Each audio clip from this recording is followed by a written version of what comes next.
नमस्ते दोस्तों, स्वागत है आप सभी का फार्माकोडायनामिक्स के इस ब्रांड न्यू एपिसोड में, जिसमें हम बात करने जा रहे हैं एंटागोनिज्म के बारे में। So antagonism is basically of 4 types: physical, chemical, physiological और functional and receptor antagonism. Basically anta मतलब एंटी, जैसे लोग होते हैं ना प्रो मोदी, मोदी जी को सपोर्ट करते हैं, फिर एंटी मोदी, मोदी जी के अगेंस्ट बोलते हैं, तो एंटागोनिज्म मतलब उसको अपोज करता है।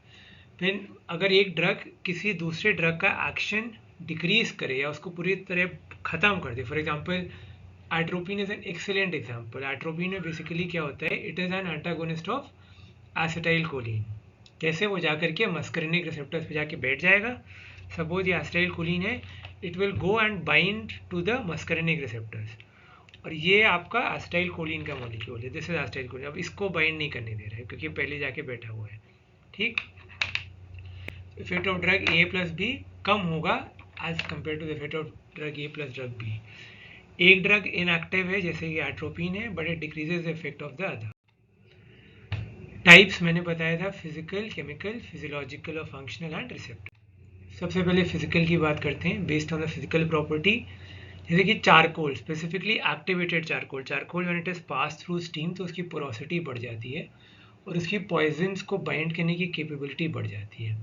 ठीक है, तो अल्कलॉइड्स को अब्जॉर्ब कर लेता है एंड प्रिवेंट्स देयर अब्जॉर्प्शन। ठीक है, एड्जॉर्प्शन प्लीज याद रखिएगा, it is a surface phenomenon. ठीक है, adsorption is a surface phenomenon और अब्जॉर्प्शन वो ब्लड स्ट्रीम में नहीं जाने देता उसको। केमिकल में दो ड्रग केमिकली रिएक्ट करते हैं और एक इनएक्टिव प्रोडक्ट बनाते हैं, जैसे कि potassium permanganate oxidised alkaloids use for gastric lavage. उसमें एक ट्यूब डालते हैं नाक के थ्रू, नेजोगैस्ट्रिक ट्यूब नाक से पेट के अंदर डालते हैं, और क्या होता है, हमने केमेनोफोर डाला और जितने भी गैस्ट्रिक कंटेंट थे उनको फिर हम एस्पिरेट करके बाहर निकाल लेते हैं, मतलब ट्यूब से अंदर डाला और फिर उसको बाहर निकाल लिया, उसको कहते हैं गैस्ट्रिक लवाज। बेसिकली हम केमेनोफोर डाला अंदर और उसको फिर बाहर निकाल लिया। फिर टैनिन्स और अल्कलॉइड्स फॉर्म करते हैं insoluble alkaloidal tannate. Chelating agents like British antilewisite या calcium disodium edetate, they complex toxic materials like arsenic and lead. Nitrite forms methaemoglobin. ठीक है, which react with the cyanide radical. Basically cyanide poisoning में बहुत beneficial होते हैं nitrates. ठीक है, कि वो मेथ हीमोग्लोबिन फॉर्म कर लेते हैं, जिसके से it is very helpful in cyanide poisoning. जब हम नाइट्रेट डिस्कस करेंगे तो इसको मैं और डेप्थ में आपको बताऊंगा। फिर फिजियोलॉजिकल और फंक्शनल एंटागोनिज्म में two drugs act on different receptors या फिर डिफरेंट मैकेनिज्म, या तो दो अलग अलग रिसेप्टर्स पे काम करेंगे या फिर अलग अलग मैकेनिज्म से, बट ऑपोजिट इफेक्ट। जैसे कि सबसे common histamine and adrenaline, bronchial muscles and blood pressure.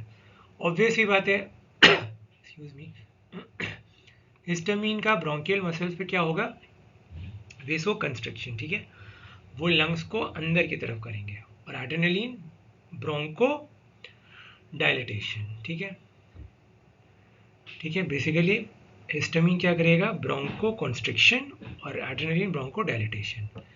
Likewise histamine क्या करता है, इट इज़ अ, ठीक है, ऐसे ऑपोजिट इफेक्ट उन दोनों का ब्लड प्रेशर पे होगा।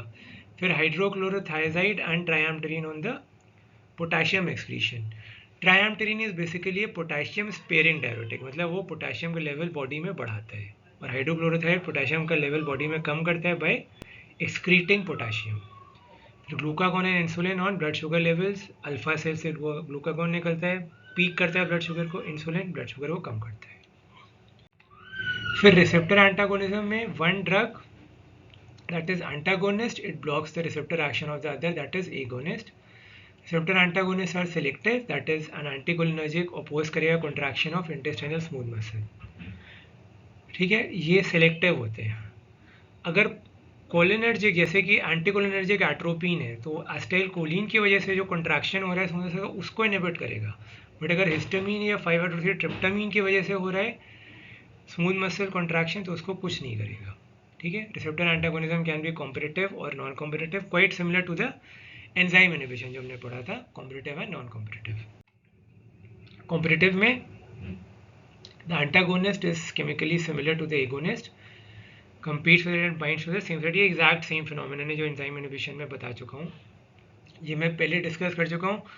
जो लॉग का आपको एग्जांपल बताया था, एंटागोनिस्ट की एफिनिटी होती है, मतलब वो ताला है तो ताले के अंदर वो चाबी घुस जाएगी बट उसे खोल नहीं पाएगी। खोल करके ability to bind to a receptor is affinity, ability to activate a receptor is intrinsic activity.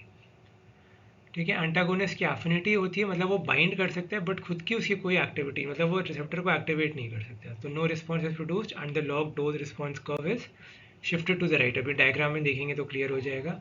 अब ये रिवर्सिबल है, जैसे उसमें था, याद है आपको कॉम्पिटिटिव इनहिबिशन एंजाइम्स में सरमाउंटेबल, हायर कंसंट्रेशन सबस्ट्रेट का और the agonist substrate agonist overcome से। ठीक है, यहाँ पे डायग्राम में आपको सब क्लियर है, देख सकते हैं आप।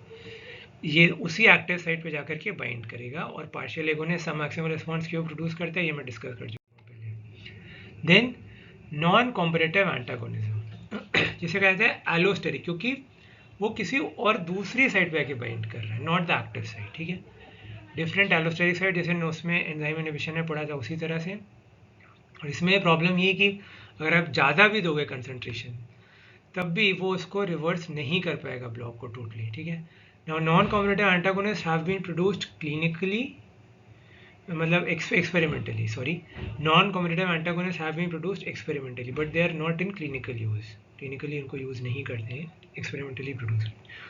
Okay, so this basically brings us to the conclusion.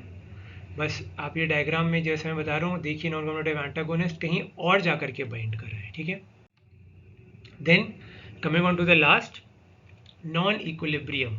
ठीक है, जैसे हमने उसमें एंजाइमेटिक इनहिबिशन में बात करी थी कॉम्पिटिटिव नॉन कॉम्पिटिटिव की, अब इसमें इक्विलिब्रियम एंड कॉम्पिटिटिव में इक्विलिब्रियम एंड नॉन इक्विलिब्रियम था।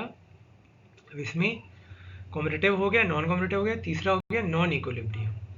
Certain antagonist bind to the receptor with very strong covalent bond, जैसे कि उसमें आपने देखा था, याद है आपको क्या था, मिथोट्रिक्सेट और ऑर्गेनोफॉस्फेट्स। वेरी गुड, अगर आपको याद है तो organophosphates esteratic site of acetyl choline से बाइंड करते हैं और methotrexate binds to dihydrofolate reductase. ठीक है, और उसकी सिंथेसिस को बेसिकली इनहिबिट करता है। तो टेट्राहाइड्रोफोलिक एसिड जो एक्टिव फॉर्म है फोलिक एसिड का वो नहीं बन पाता। ठीक है, तो इसमें क्या हो रहा है, वो तो एंजाइम्स के केस में था। ठीक है, वो enzymes, organophosphate esteratic site of acetyl choline esterase enzyme से जाके बाइंड कर रहे हैं। ठीक है, और ये जो है मिथोट्रिक्सेट डाइहाइड्रोफोलेट रिडक्टेज वो एंजाइम्स यहाँ पर बेसिकली रिसेप्टर के लेवल पे काम हो रहा है। ठीक है, फिनॉक्सीबेंजामीन जैसे it is a non equilibrium, ये आके एक बार बाइंड कर गया तो बहुत स्ट्रॉन्ग इसकी बाइंडिंग होती है। अल्फा ब्लॉकर्स पढ़ेंगे तो इसके बारे में पढ़ेंगे। So this brings us to an end of antagonism. See you in the next episode. तब तक के लिए this is Karun Kumar signing off. Bye bye.